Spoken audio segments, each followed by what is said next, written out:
मेरा नाम श्रीवास्तव है। मैं कॉलेज से पढ़ा हुआ हूँ। कितने मेहनत लगती है रावण बनने की भूमिका लगाने, कितने दिन से तैयारियाँ करते हैं? 2 महीने या 2.5 महीने से चलता है इसका रिहर्सल पूरा। 2.5 महीने से इसका पूरा रिहर्सल होता है। हमारे सर करवाते हैं, बाद में किसी सर कराते हैं। पूरा ऊपर का जिम्मेदारी के ऊपर है, वो पूरा कराते हैं। कितने सालों से भूमिका निभा रहे हैं आप? सर मुझे हो गया है, पहले तो मैं रावण नहीं बनता था, मैं इतना बनता था, मुझे 10 साल हो गया। रावण बनते हैं आप हैं, तो कैसा लगता है आपको? फर्स्ट है लेकिन बहुत अच्छा है। रामलीला के कैरेक्टर रावण एक बहुत बड़ी भूमिका है, तो आप वो निभाते हैं, तो कैसा लगता है? बहुत अच्छा लगता है। पहली बार है लेकिन बहुत अच्छा लगता है।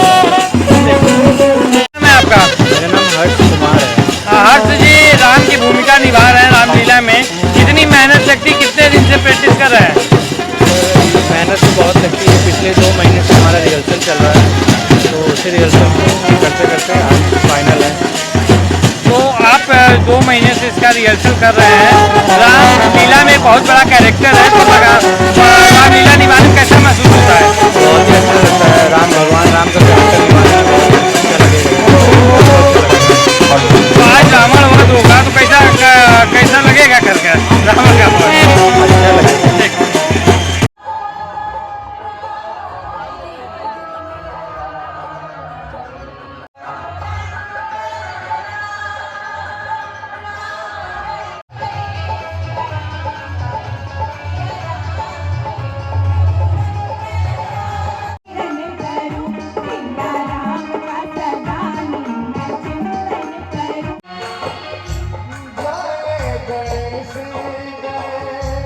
शंकर देवों के देव महादेव बाबा विश्वनाथ की हम बारंबार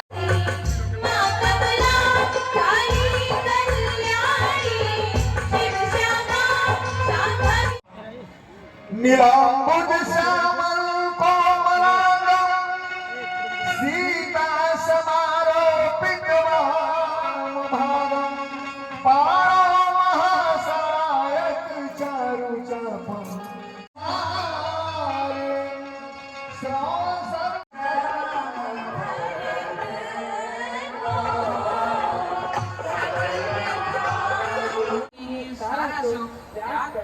छाया की तरह उनका अनुगमन करने वाले तपस्वी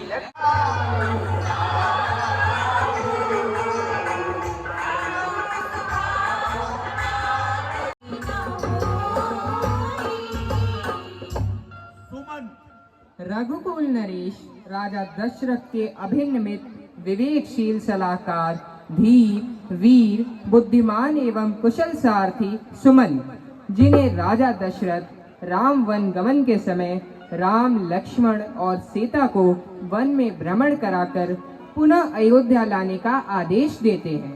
सुनि सुकुमार कुमार जनक सुधा सुकुमार रथ चढ़ाई देखराई बना फिर हो गए दिन चार। निषाद राज गुह श्री राम लक्ष्मण और मां जानकी को गंगा पार उतारने वाले अनन्य भक्त श्री राम का चरण पखार कर अपने समस्त पूर्वजों और परिवार भगवान श्री राम विश्राम जामो जो ने राम के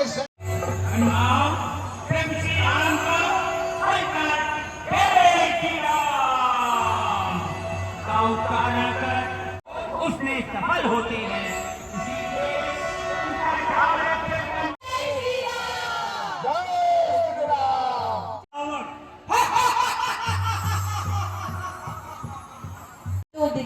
जो अपने पति रावण से बार बार निवेदन करती जिन्होंने मेघनाथ की अमोघ शक्ति बाण से पूछी, लक्ष्मण का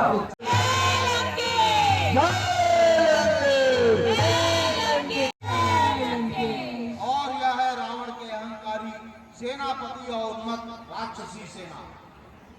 अब मैं महामंत्री और संयोजक महोदय से अनुरोध करूंगा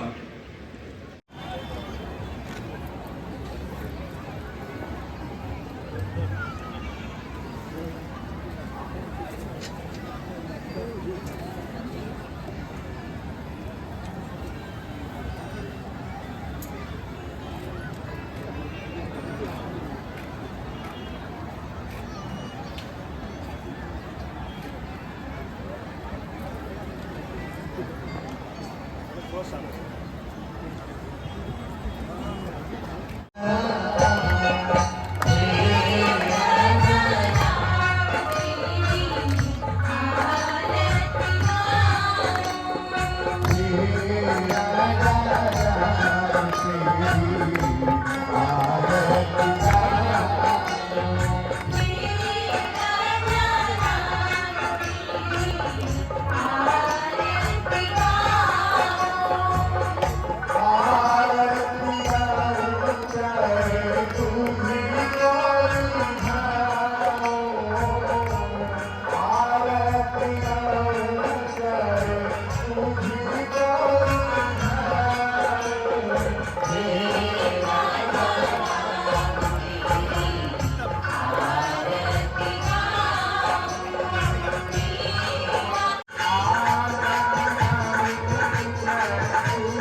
के साथ जनकपुरी में राजा जनक द्वारा रचाए गए स्वयंवर में भाग लेकर रोक नहीं पा रहे। मंत्री सुमन उन्हें रथ पर चढ़ाकर वन में छोड़ने निकल पड़ते हैं।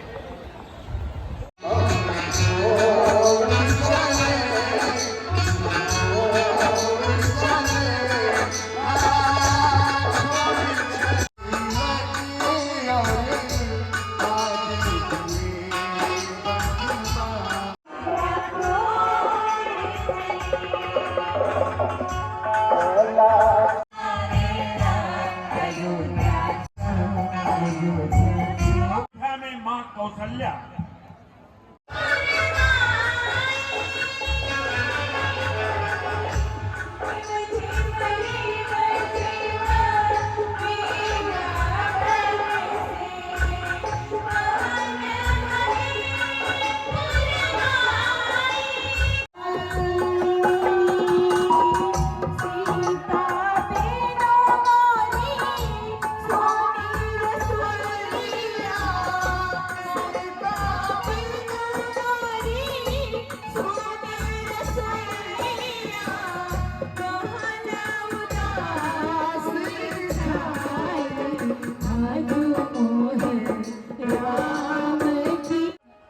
श्री राम लक्ष्मण और सीता सहित गंगा प्रवाहित हो रही है।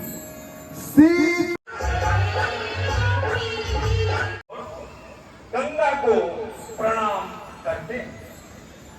रात्रि विश्राम के पश्चात राम मंत्री सुमंत को आदर सहित अयोध्या वापस भेजते हुए कहते हैं,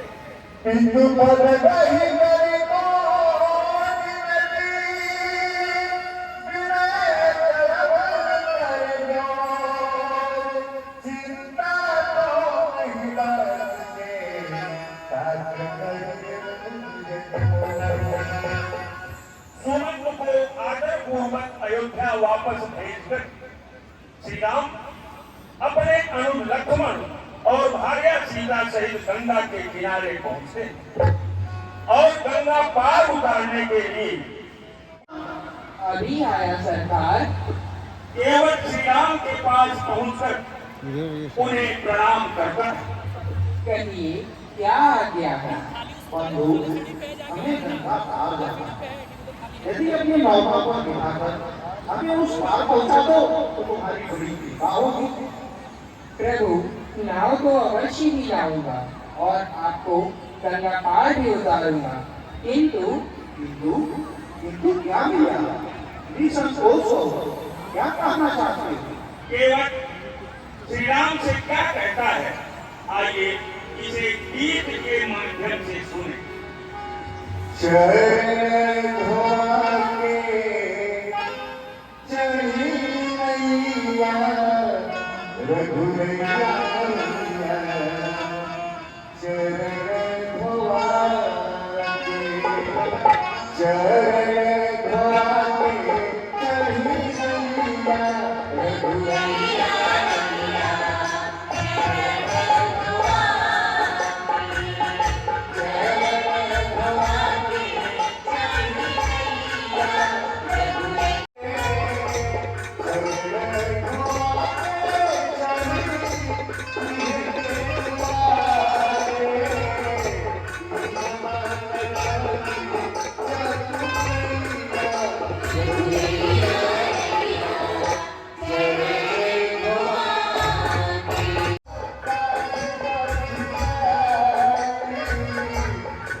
राम तब मुस्कुराते हुए बोले, भाई तुम वही करो जिसमें तुम्हारी नाव भी ना जाए और हम उस पार पहुंच जाए।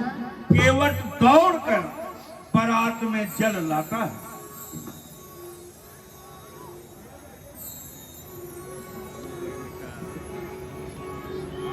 और भगवान के पैरों को प्रेम के साथ धोकर अपने पूरे परिवार के साथ अमृत पान करता है। तत्पश्चात आनंद पूर्वक अपनी नाव लाता है। मोरे राघव जीव तेरे पार, गंगा मैया धीरे गंगा पार करने के पश्चात भगवान राम केवट को कुछ देना चाहते। मां जानकी श्री राम के मन की बात समझकर उन्हें अपनी मुद्रिका उतारकर केवट को देने के लिए देती, परंतु केवट उसे अस्वीकार करते हुए भगवान से निवेदन करता है।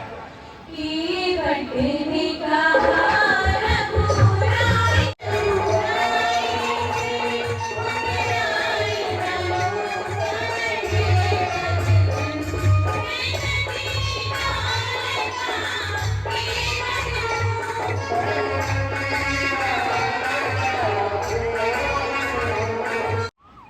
केवट को अपनी अनपायी भक्ति प्रदान करते हैं।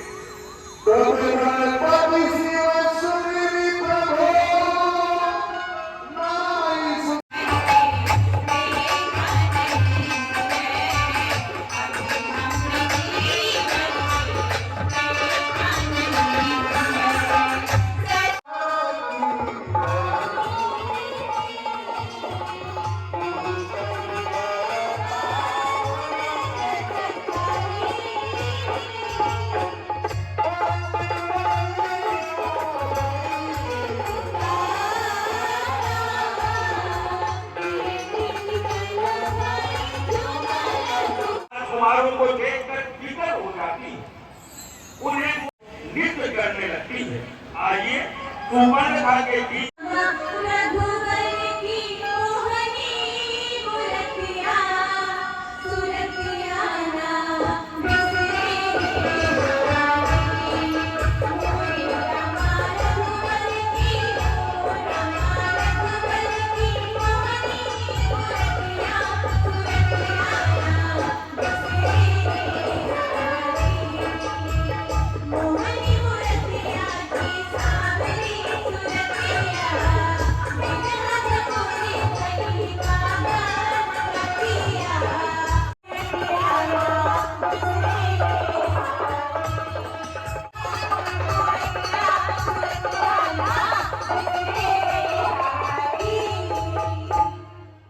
सुपर्णखा श्री राम के पास जाकर कहती, हे राजपुत्र, तुम कौन हो? हम अयोध्या के राजकुमार हैं। इस जंगल में क्यों भटक रहे हो? शायद तुम मुझे ही ढूंढ रहे हो ना? देवी, मैं आपकी कथन का आशय नहीं समझा। यदि सुख भोगना चाहते हो तो मुझे अपनी दासी बना लो। इस प्रकार इस जंगल में तुझे तनिक भी कष्ट नहीं होगा। हे देवी, मैं तो विवाहित हूँ। देखो, मेरी पत्नी भी मेरे साथ है। हाँ, यदि चाहो तो मेरे अनुज का वरण कर लो। सुपर्णखा लक्ष्मण के पास जाकर कहती, एक कुंवर जी, जरा मेरी ओर तो देखो। कौन? तुम कौन हो? यहाँ क्यों आई हो? मैं आपसे विवाह करने आई हूँ। तुम्हारी मति मारी गई है क्या? ना ना कुंवर जी, ऐसी बातें नहीं करते। चल हट, नहीं तो अभी एक बार ठिकाने लगा दूंगा। सुपर्णखा क्रोधित होकर, तूने मेरा अपमान किया, अब नहीं छोड़ूंगी। इस जंगल में तुम सब चैन से नहीं रह पाओगे। क्या कहती है सुपर्णखा सीता की ओर भटकती। इस पर लक्ष्मण जी प्रभु राम का संदेश पाकर उसकी नाक और कान काट दिए। लक्ष्मण अकेला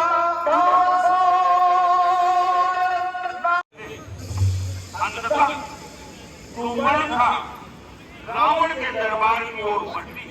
यहाँ मैं आपको बता शब्द है जो दिखाई नहीं देता, केवल दिखाई देता। सीता अंततः सुपर्णखा रावण के दरबार में पहुंचकर विलाप करते हुए कहती,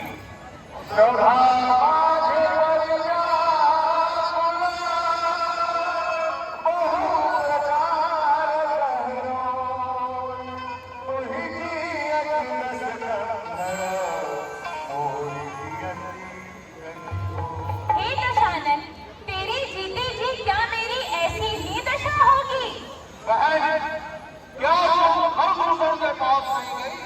गई थी भैया, किंतु दुख है कि वे दोनों उन तपस्वियों द्वारा मार दिए गए।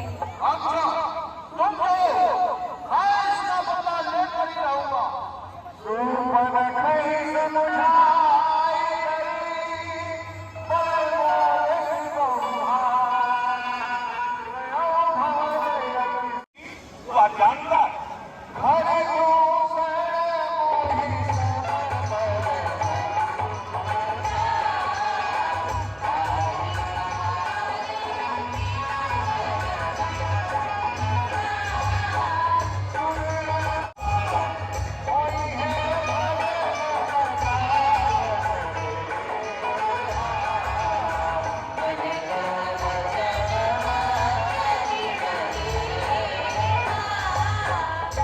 व्यथित रावण राम से बदला लेने के लिए अपने मामा मारीच के पास सिंध के किनारे अकेला ही चल पड़ता है।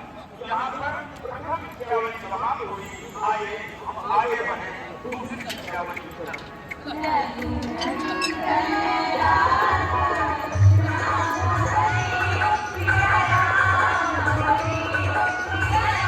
भगवान श्री राम मानव लीलाओं को सार्थक चले जाते हैं।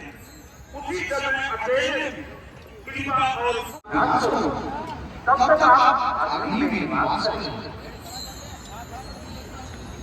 जैसी आपकी आज्ञा प्रभु। सीता भगवान श्री राम को प्रणाम कर तथा खोल देती। जो रूप रंग शील और स्वभाव मालिक को स्वर्ण के खड्ग वेश में साथ लेकर सीता हरण के लिए मृग के पीछे दौड़ते। भागते भागते दूर जंगल में चला जाता है। अंततः राम मृग को बाण से मारते हैं और वह हा लक्ष्मण कहता हुआ धराशायी हो जाता है। सीता यह सुनकर बेचैन होती और लक्ष्मण से सुनसान जंगल में माता जानकी को अकेली छोड़कर वह कैसे चलेगा। वह सीता को समझाने बुझाने का प्रयास करते और भैया राम की महाशक्ति का स्मरण दिलाते। वह बार बार कहते हैं, माँ राम पर कभी कोई संकट आ ही नहीं सकता। लक्ष्मण माता जी को क्या समझाते हैं, कैसे समझाते हैं, आइए इसे भी हम गीत के ही माध्यम से सुनें। चरण की सेवा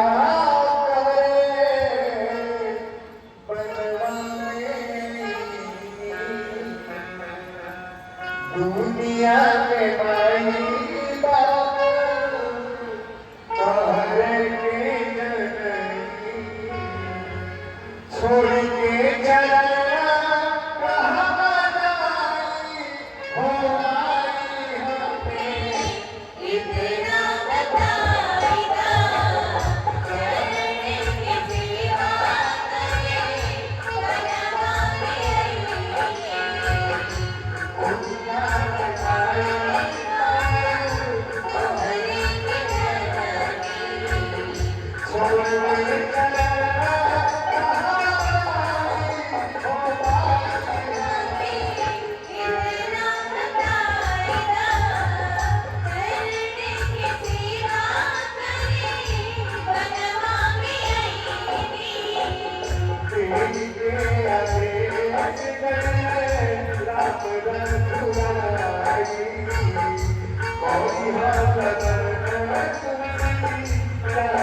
Oh, कैसे अकेले छोड़ जाई हो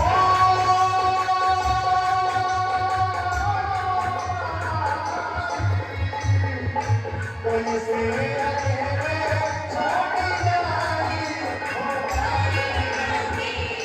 इतना बताएगा करने की सेवा करे बनवा में आई जाके गरयसी पालन में आई हो गया सुगर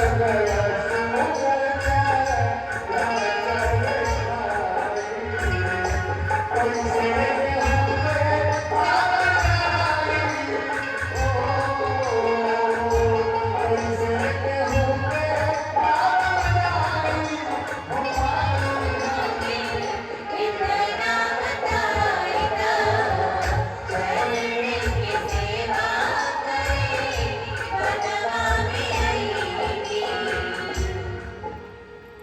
अंततः सीता के भरा हुआ कहने पर लक्ष्मण राम का पता लगाने के लिए वन में जाने को उद्यत होते हैं। लेकिन जाते समय वे एक रेखा खींच देते हैं और गगन गर्जनी से आग्रह करते हैं।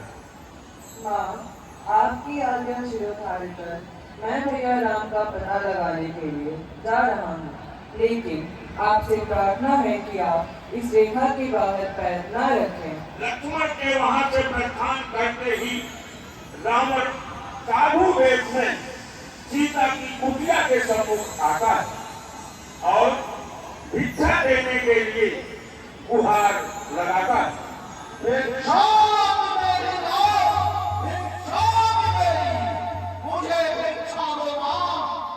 सीता रावण को भिक्षा देने के लिए आगे बढ़ती, लेकिन वह रेखा के बाहर नहीं आती।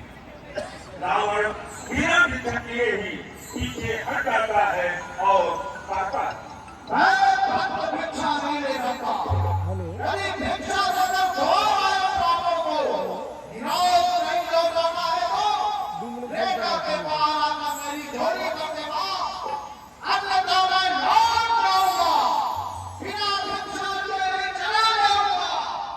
सीता सोच में पड़ जाती है। एक और लक्ष्मण का रेखा के बाहर न जाने का अनुनय और दूसरी ओर बिना भिक्षा लिए ब्राह्मण का भय।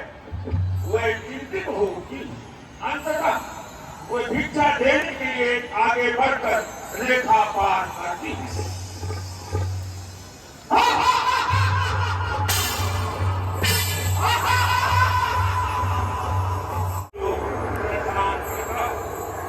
इस मार्ग में जटायु रावण को ललकारता और जगत जननी को छोड़ देने का आग्रह करता, किंतु रावण उसके आग्रह को ठुकरा देता। अंततः दोनों में घनघोर युद्ध होता। अंत में रावण अपनी जीवान से गिरधरा जटायु के पैरों को काट डालता। इससे जटायु श्री राम की लीलाओं का स्मरण करते हुए गिर पड़ता है। उधर लक्ष्मण को वन में सीता को अकेली छोड़कर आया देख राम विचलित हो गए। वह लक्ष्मण को संबोधित कर पाते, लक्ष्मण तुम यहाँ सीता को अकेली छोड़कर तुम यहाँ कैसे चले आए? प्रभु, मैं माँ सीता की आज्ञा का उल्लंघन न कर सका हूँ। इस सुनसान जंगल में वंशजों और दानवों के उत्पात के बीच अकेली सीता पता नहीं कैसी होगी। चलो शीघ्र पंचवटी चले। राम लक्ष्मण तेजी से पंचवटी की ओर चल पड़े। वह सीता को वन वन घूमते हैं, भटकते हैं, वृक्षों, लताओं और पक्षियों से सीता का पता पूछते हैं। प्रभु श्री राम सीता को किस प्रकार खोज रहे हैं, आइए इसे भी हम गीत के ही माध्यम से सुनें।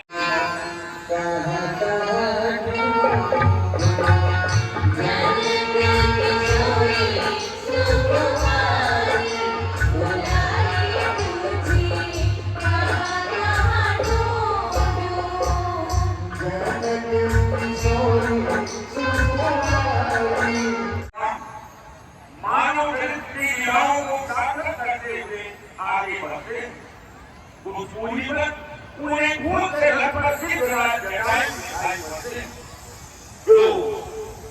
श्री राम के चरणों का ही स्मरण कर रहे हैं।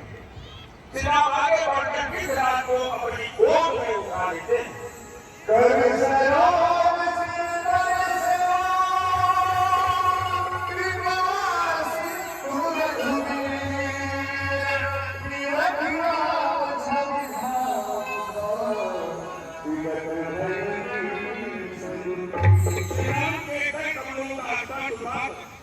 और उनके कमालों की शोभा देखकर जटायु की समस्त पीड़ाएं दूर हो जाती। वह उठकर बैठ जाते हैं।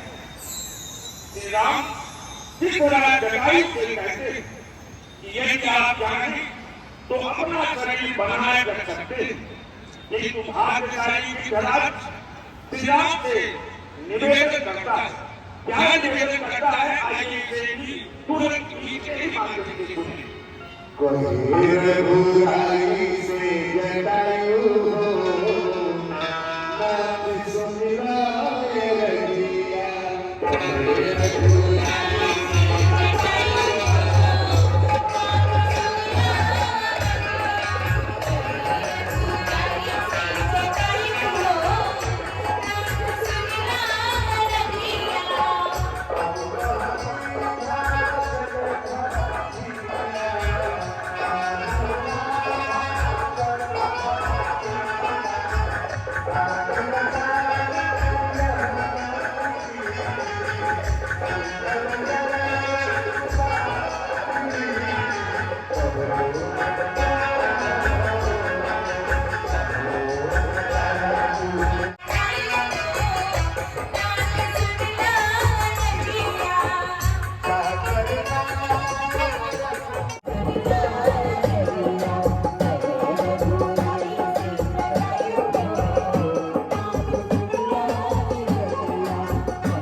और गिद्धराज की दशा देखकर प्रभु श्री राम विह्वल हो जाते हैं।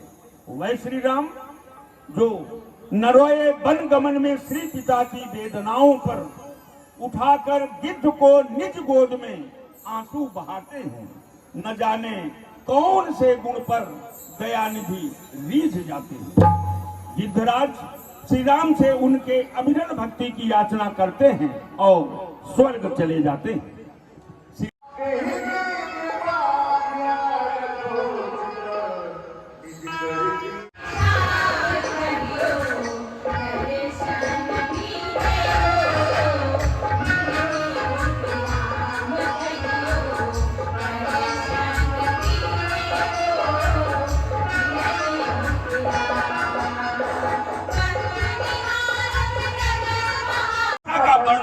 आइए गीत के माध्यम से सुने और देखें।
सबरी उन्हें प्रणाम कर उचित आसन पर बिठाती और श्री राम लक्ष्मण को कंदमूल फल आदि खाने के लिए देती।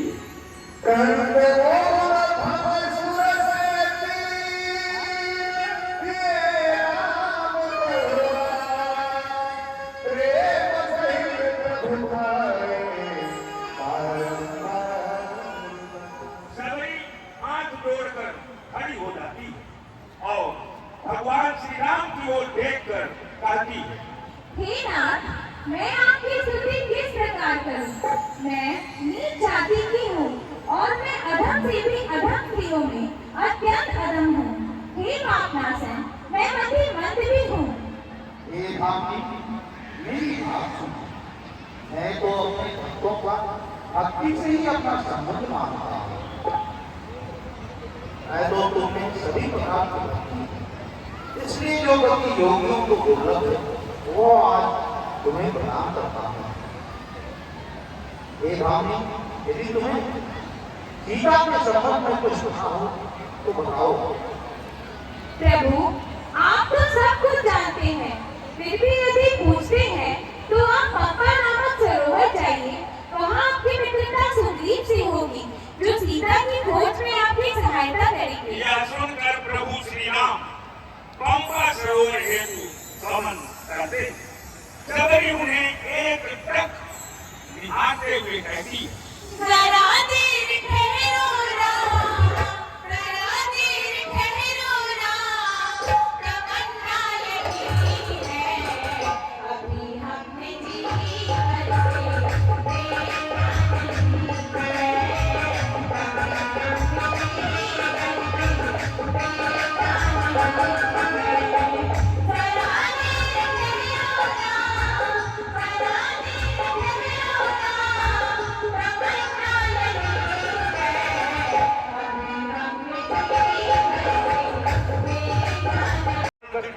योगाग्नि से देह त्याग कर स्वर्ग गमन करती।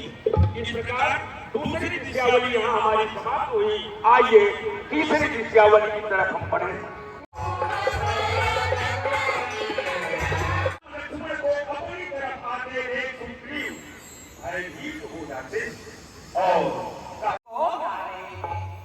जो इधर आ रहे हैं ऐसा क्यों नहीं? इन्हें बाल में भेजा हो।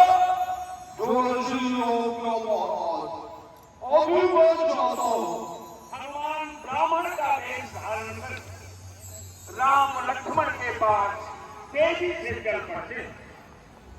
वहां पहुंचने पर उनसे क्या पूछते हैं, आइए इसे भी हम गीत के ही माध्यम से सुने और देखें। बने बने घूमे हो बटुहिया, पतहिया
मेरा नाम राम और मेरे भाई का नाम लक्ष्मण है।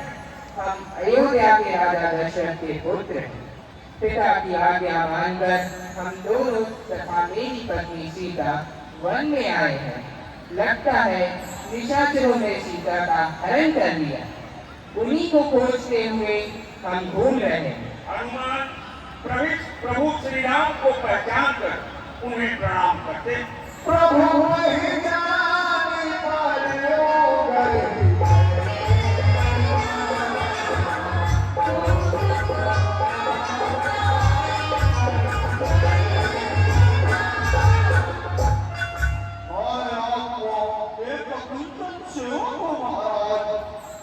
हनुमान उन्हें आदर पूर्वक सुग्रीव के पास ले जाते।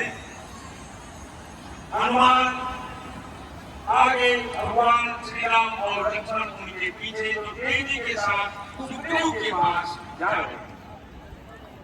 वहां पहुंचने पर उनका परिचय करवाते तथा उन्हें उच्च आसन पर बैठाते। इसके बाद में राम की मित्रता सुग्रीव से होती। राम अपनी दोनों उंगलियां उठाकर सुग्रीव से कहते,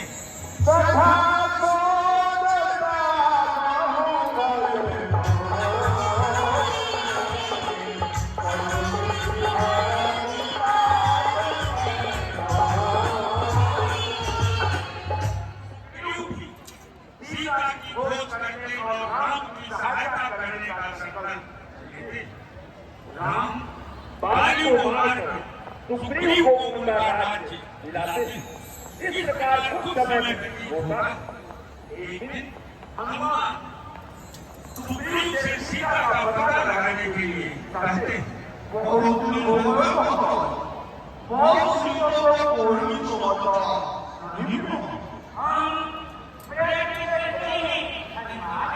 सुग्रीव जामुन को बुलाते।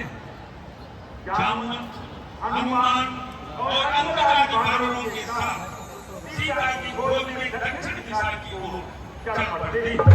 चलते समय श्री राम हनुमान को अपनी अंगूठी पहचान स्वरूप देते। सीता को खोजते वह सभी शीघ्रता समुद्र के किनारे पहुंचे। सागर तीर खड़े सब वीर अभी बुद्धि मन संशय भारी। पूरे ऋक्षेश अंगद नायक सिद्धू अपार एक पाल उतर। को हनुमान पर विश्वास वह बुरा कर कहते, ज्ञानी कपीस समय बीत जाए बोले ऋक्षेश सुनो बल भारी। राम के काज लियो अवतार तो राम के काज में या व्रत भारी। हे भुवन जनेन्द्र दीवाना अपनी गंगा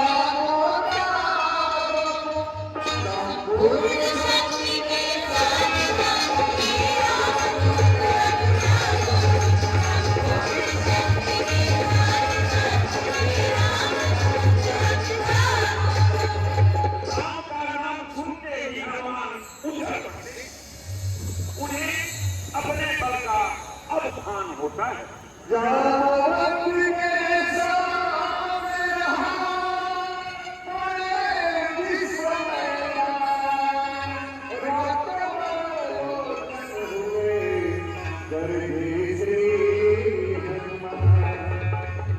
राम का नाम सुने हनुमान यो रूप कराला काल करे महाकाल करे दिग्बाल है लक्ष्मण वाला।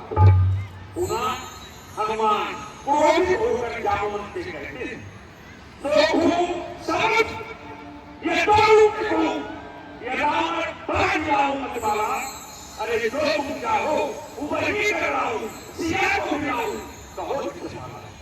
जामुन तुमने क्रोध को शांत कराते हुए कहते, तुम जाओ हनुमान तुम जाओ त्रिलोक को नापो अभी सर्वबार सिंधु लाखों परवान कौन सरकार बड़ा जग में जिसको तुम चाहो और बने कप्तान सिंधु पवन के ऊट क्या पवन समान जहाँ जगदम्बा बुद्धि पुरानी जाय कहो उतलाई प्रभो तुझ आओ किया कुछ और न जाए। हनुमान अपनी गदा लेकर तेजी से छलांग लगाते और आकाश मार्ग से समुद्र को पार कर लंका की अशोक वाटिका में सीता के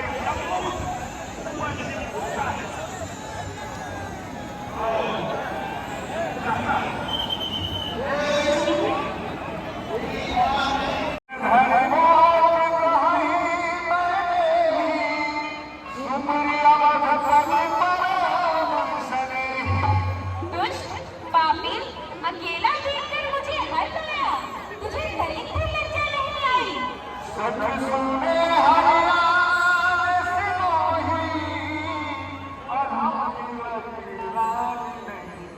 रावण तलवार निकालकर भय दिखाते हुए सीता से कहता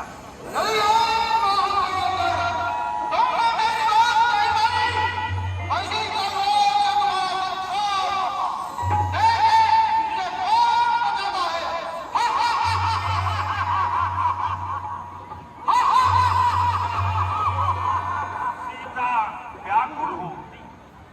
ठीक उसी समय हनुमान प्रभु श्री राम की अंगूठी सीता के सामने नीचे गिरा दी। सीता आगे बढ़कर अंगूठी उठा लेती। उन्हें भय और आश्चर्य दोनों एक साथ होता है क्योंकि वो जानती है जी को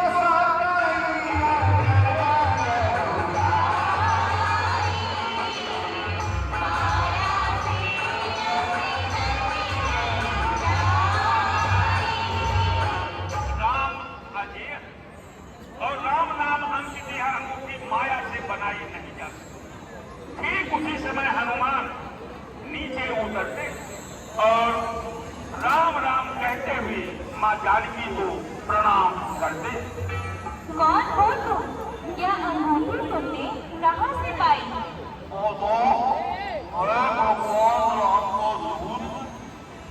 मुझे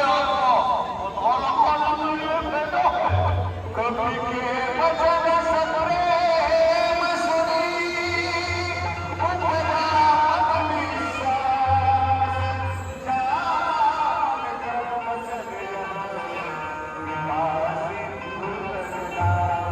राम का अनन्य भक्त समझकर सीता हनुमान को आशीर्वाद देती।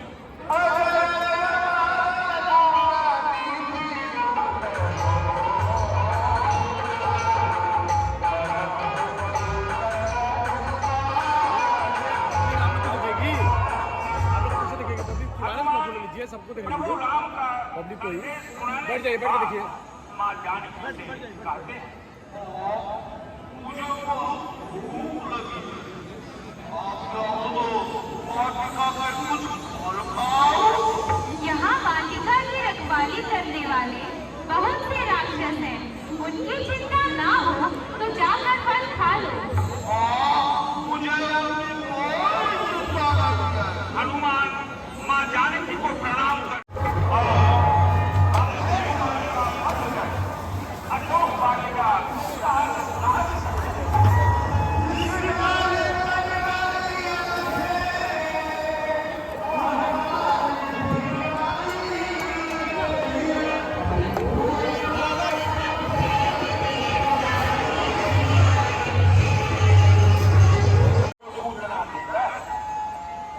रावण के आदेश से ही नहीं हनुमान के साथ युद्ध करने पहुंचा।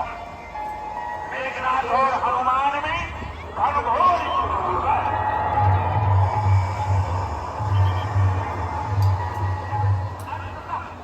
मेघनाथ हनुमान को ब्रह्मास्त्र से परास्त कर नागपाल से मार रावण के सन्मुख मारने का आदेश देता है। किंतु विभीषण के समझाने पर मान जाता है और कहता है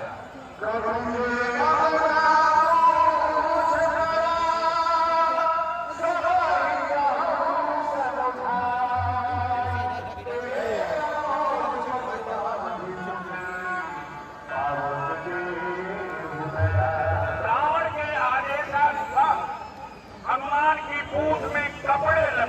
करके जाते हैं।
यह चूड़ामणि प्रभु श्री राम को देना और कहना कि यदि उन्होंने एक बार भी भूलकर आकर मेरा उद्धार नहीं किया तो ये याचक मुझे जीवित नहीं छोड़ेंगे।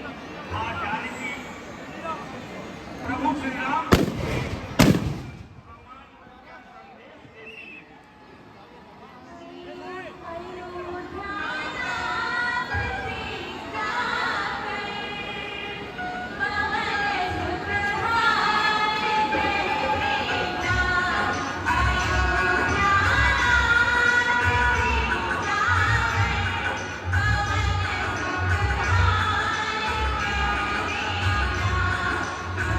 लंका आएंगे, राम अग्निबाण से जलेगा सब निशाचरों का, दानवों के अंत में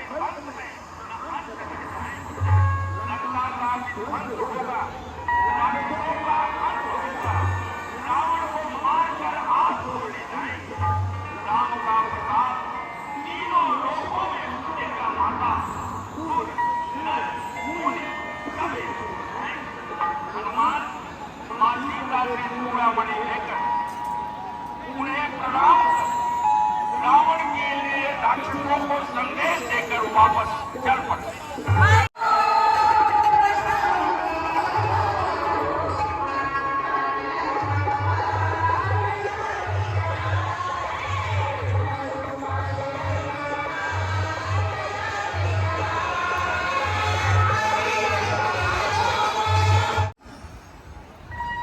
हनुमान वहां रावण सीता को वापस करके राम से संधि कर ली। भाई विभीषण भी रावण को समझाना चाहता। विभीषण रावण को कैसे समझा रहे हैं, क्या कह रहे हैं, इसे आइए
तैयार होकर भाई को प्रणाम करके रामादल की ओर चल पड़े।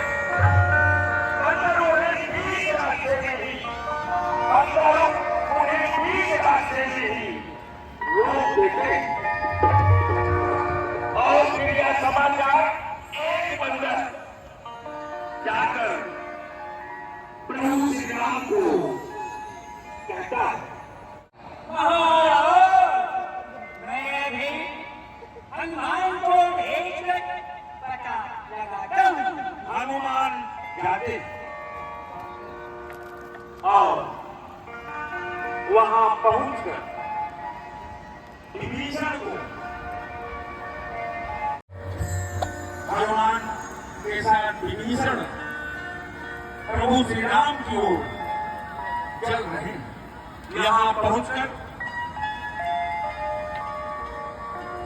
उनका परिचय सबसे पहले सुग्रीव को और तब सबसे करवाते हैं। जय राम, जय राम। मैं दशरथ रावण का भाई आपका दास विभीषण हूँ। मेरी रक्षा कीजिए प्रभु, मेरी रक्षा कीजिए।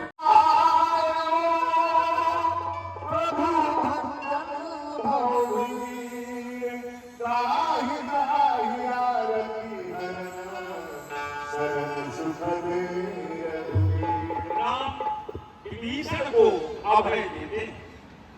इसी समय हनुमान से जल मंगाकर उनका अभिषेक करते हैं और उन्हें अपने पास बिठा लेते हैं। जो संपत्ति शिव राम नहीं, जिंदगी न समान, सोई संपदा विभीषण नहीं, सब कुछ दीन रघुनाथ।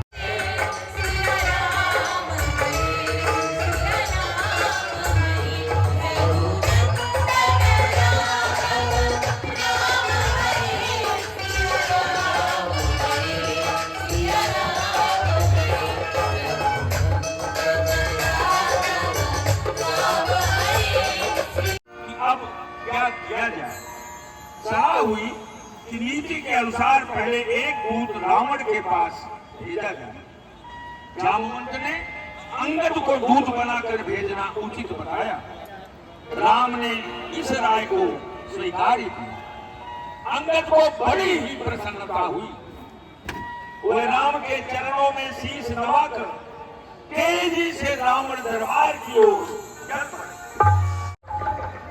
रावण के दरबार में रावण पूरे देश का पूछा,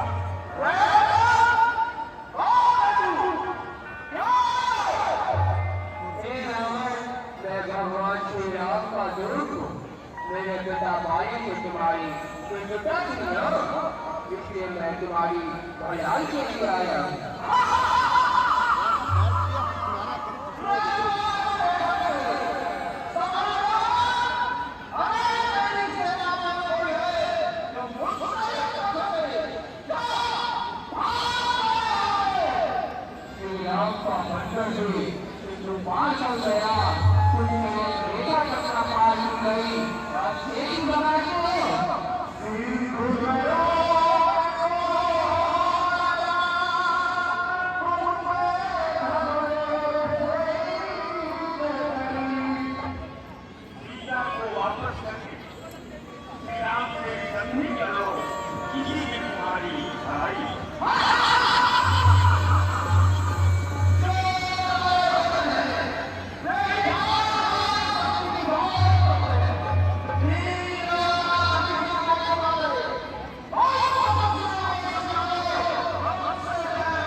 लज्जित होकर सिंहासन पर बैठा। आखिर युद्ध हुआ ही। रावण ने अपने पुत्र मेघनाथ को युद्ध करने की आज्ञा दी। बहुत दुखित होते, आपस में मंत्रणा होती। विभीषण की सलाह पर जामुन हनुमान को लंका से रावण के राजवैद्य सुखेन को लाने के लिए कहते। हनुमान तेजी से सुखेन वैद्य को लाने करने पर भी उनको घर सहित उठाकर वापस से पड़ते हैं।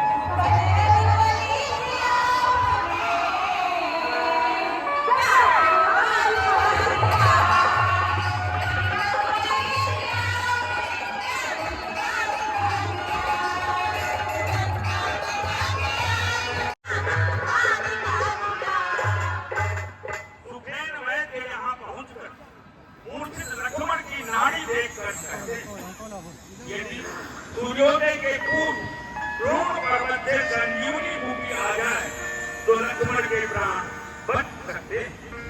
हनुमान पूरा तेजी से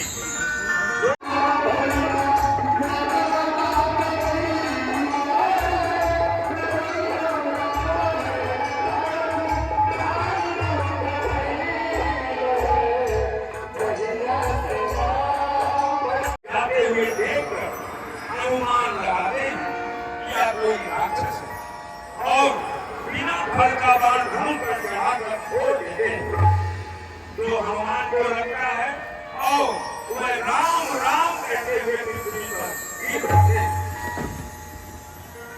भरत जी राम का नाम सुनकर दौड़कर हनुमान के पास जाते और उन्हें श्री राम का सेवक समझकर उठाकर अपने गले से लगा देते। हनुमान भरत को पूरा वृत्तांत सुनाते। भरत जी हनुमान को घायल देख उन्हें पर्वत सहित अपने बाण पर बिठाकर युद्ध भूमि में वापस भेजना चाहते, परंतु हनुमान इससे सहमत नहीं। भरत भैया राम के लिए अपना संदेश कहकर हनुमान को वापस भेज दे। श्री राम से कहने रहा एक बात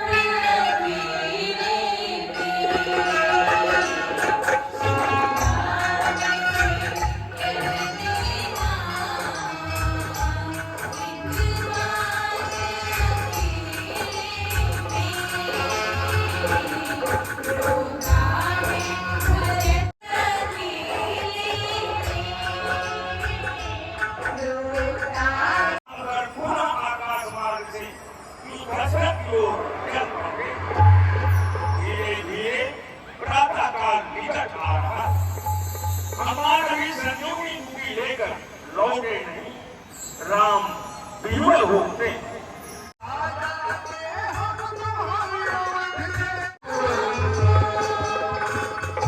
हनुमान के अभी तक वापस न लौटने पर प्रभु श्री राम अत्यंत दुखी होते हैं और विह्वल हो जाते हैं।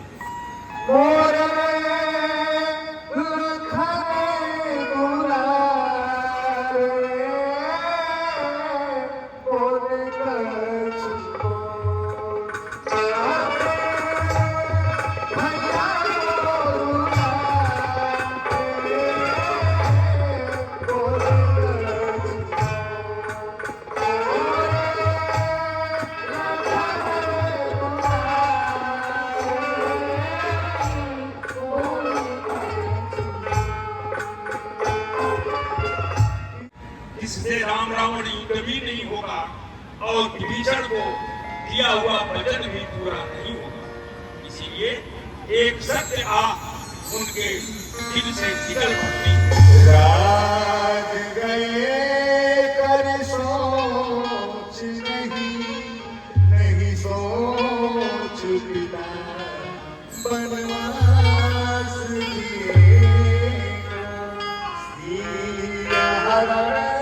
कर सोच नहीं सोच पिता सुरधाम गए सब लगे पर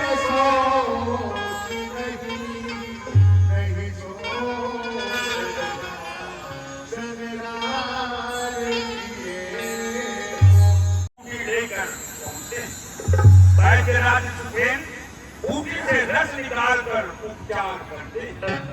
लक्ष्मण ऐसे उठ जाते हैं जैसे सोकर उठे हों। सभी लोग प्रसन्न हो जाते हैं और श्री राम की जय जयकार।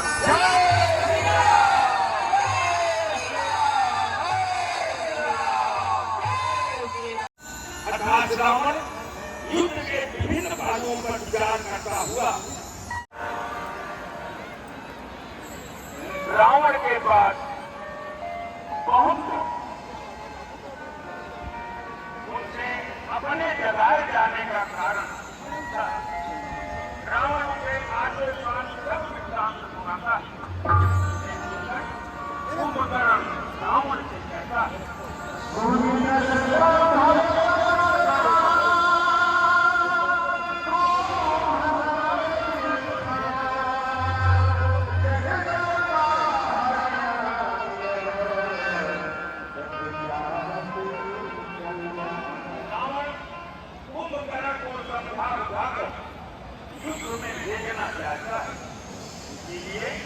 मदिरा से भरे अनेक घड़े मंगाता है, जिसे कुंभकर्ण गोलरक्त कर जाता है और उन्मत्त होकर शिकार करता हुआ युद्ध भूमि में अकेले चल पड़ता है।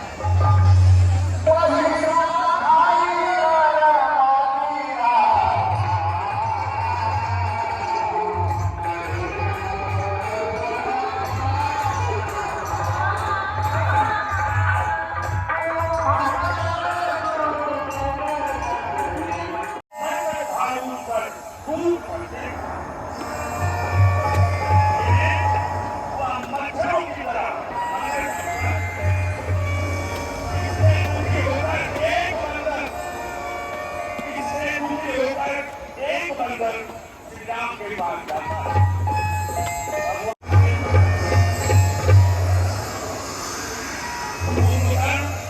और श्री राम ने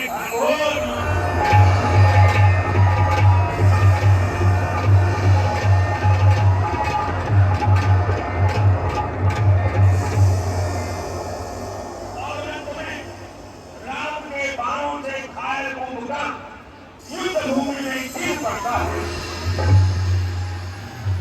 और संगति को प्राप्त हो जाता है।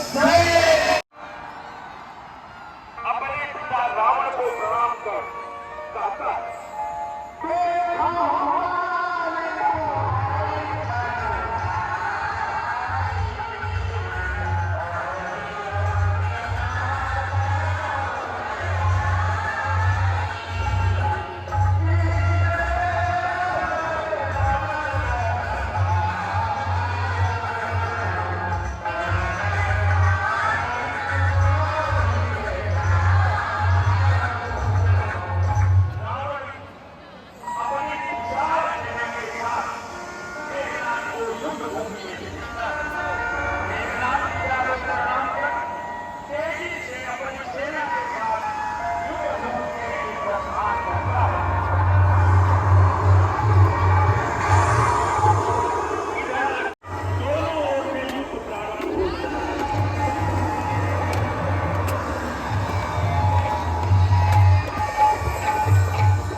के पास सुरक्षित है।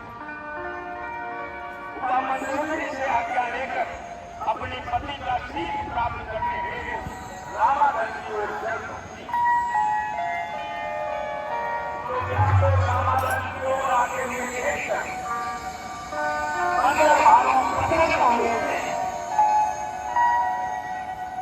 रावण अपनी हार स्वीकार करेंगे, इसलिए जगत जननी सीता को श्री राम के पास पहले भेज दिया। अब वह स्वयं भूपति श्री राम का शरणागत हो।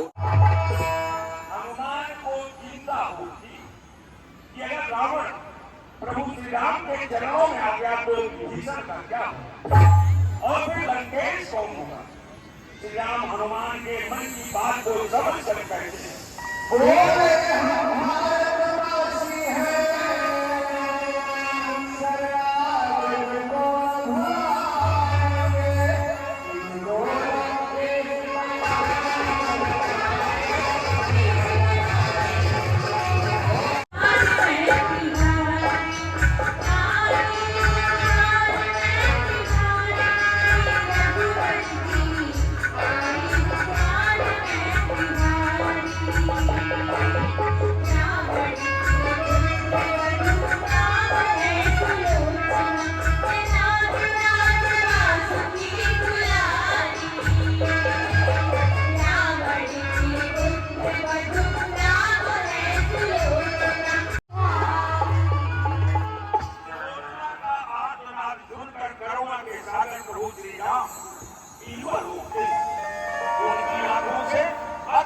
प्रवाहित होने लगी। एक लाख का कटा हुआ शीश हनुमान से मंगवाकर सुरक्षित दुर्योधना को समर्पित कर देते और दो बंदर अंगरक्षकों के साथ दुर्योधना को सुरक्षित लंका भेज देते। इस प्रकार चतुर्थ दृश्यावली हमारी यहाँ समाप्त हो रही है। पांचवी और आखिरी दृश्यावली अभी भी उसे अपने पौरुष और योगदान पर भरोसा, इसलिए वह सब कुछ दांव पर लगाकर राम से लोहा लेने को प्रस्तुत होता। रावण अपनी विशाल सेना के साथ युद्ध भूमि में गमन करता। हनुमान के नेतृत्व में बानरी सेना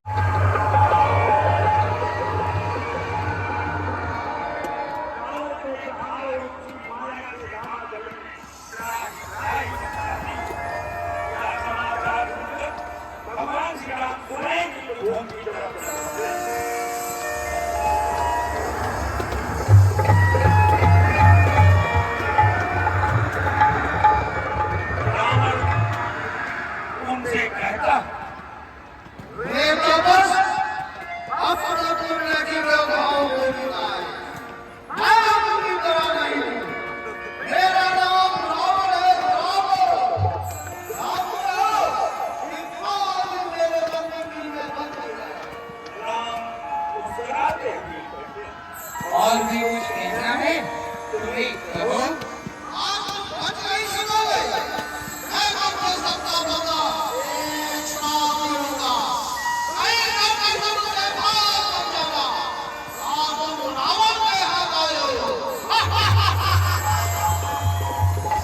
शूरवीर कहते नहीं करके ही दिखाते हैं।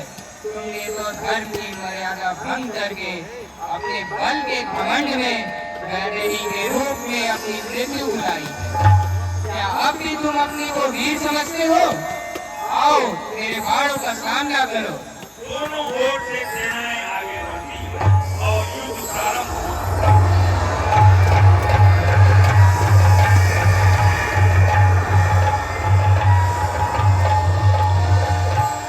राम के भीषण प्रहार से रावण व्याकुल हो युद्ध भूमि से पलायन कर संध्या समय अपने महल में जाकर विश्राम करता।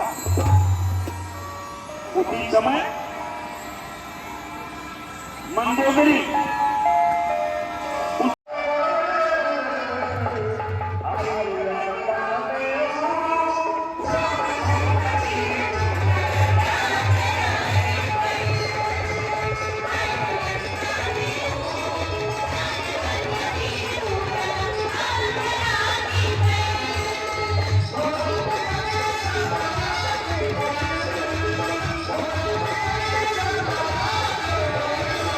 जय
काल में जाने से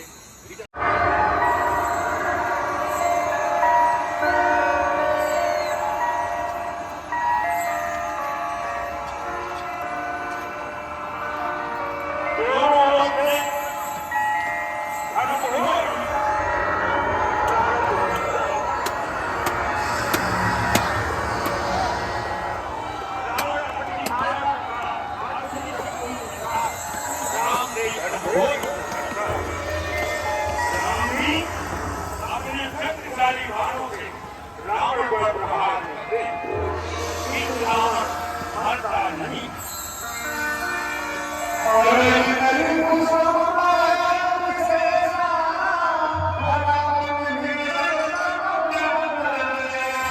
राम के धर्म को व्यक्त जाते देखकर विभीषण दूसरे कुछ कहना चाहते तब राम विभीषण से स्वयं पहुंचे। लगता है तुम कुछ कहना चाहते हो। कहो, क्या कहना चाहते हो? संकोच रहित होकर कहो।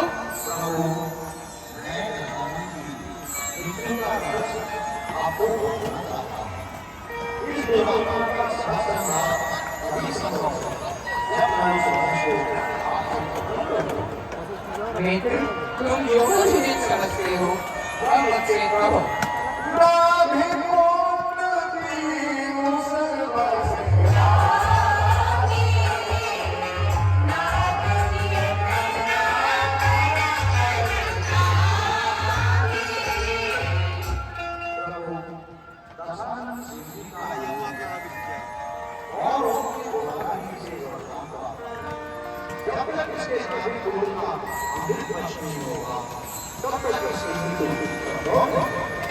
यह जानने पर श्री राम अपने धनुष का एक साथ एक तीर बाणों से संधान कर रावण के नाभि को लक्ष्य करते हैं।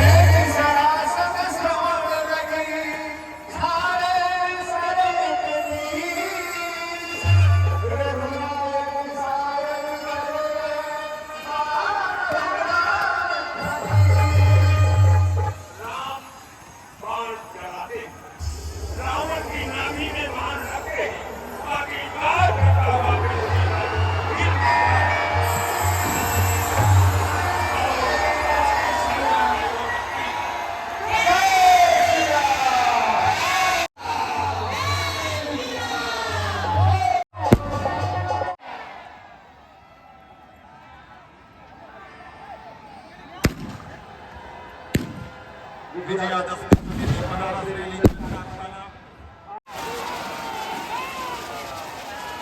कृपया कार्यक्रम को तेजी से संपन्न करने की प्रयास